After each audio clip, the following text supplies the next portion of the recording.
Starspawn.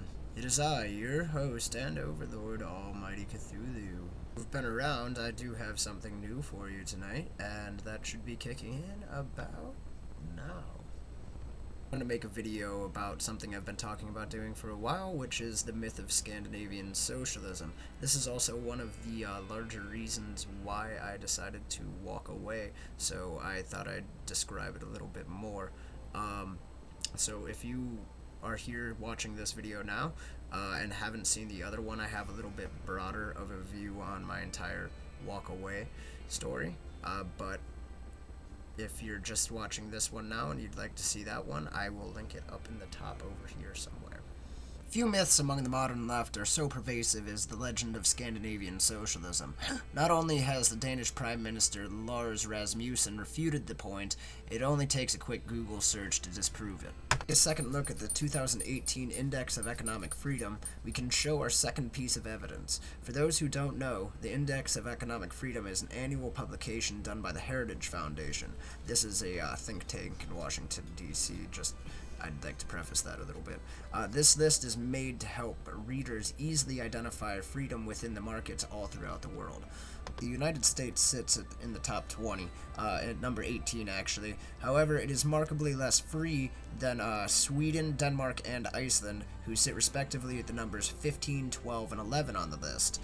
Norway sits a little lower at rank 23. This is a far cry from openly communist and socialist states such as Cuba, Venezuela, and North Korea, who are all sitting at the bottom of the list. It's 178, 179, and 180. If these countries have less government interference in the market than even we do, can one truly call them a socialism? The Scandinavian states, particularly Sweden in this case, implemented social programs. These social programs have always been paid for by a free market economy. At one point, Sweden was once the richest country, one of the richest countries in all of Europe. This all changed in the early 1990s when the country hit its worst economic slumps since the global depression in the 1930s. This is known as the Great Depression in the United States, and it had affected multiple countries all around the world. While it has since rebounded, it is still not at the strength it once knew. This downturn is largely blamed on the burgeoning social care systems, and today the systems are under even more strain since the recent influx of refugees from the war-torn Middle East. These social programs do aid many who are unable to help themselves. However, this comes mostly at the expense of the working and middle classes, who are taxed at an astounding 61.85% in Sweden, while corporations are taxed around 22% or so. So while it is immensely difficult to be poor in Sweden, it is astronomically more difficult to be rich. Why did all of this make me walk away? Could you imagine buying a car from a dealer who didn't know what kind of make or model it was, or buying a house from a realtor who didn't know what year your house was built in?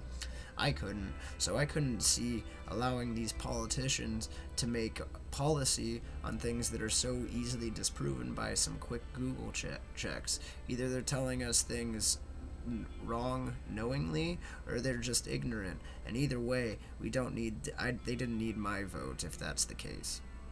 That, and if they're asking for 60% of my money in taxes, I don't think I want to do that anyway. So if I would have known that going into this like I do now, I probably wouldn't have agreed with it. I don't like taxes. I don't think any of you like taxes either. Well, maybe you do. There are some things that we need taxed for, but 60% of our money gone in taxes, that's crazy. Well, that's all I got to say about this today. If you guys didn't notice, this is a little bit more scripted than my videos usually are. I'd like to do more videos like this. It's a little bit more cited and a little bit more thought out. So if you saw my eyes darting back and forth across the screen, I was reading some notes I had written up from yesterday. So I hope you guys liked this video. Please like, comment, share, and subscribe, and then hit the little bell icon. If you are new to this channel and you'd like to see more, I've got more coming along this way. I do Havamal projects as my other project. That's the continuous one, and then I talk about politics every day. Well, not every day, but I talk about stuff. So, thanks for sticking around, and I'm just going to sit here and wait for the stars to turn.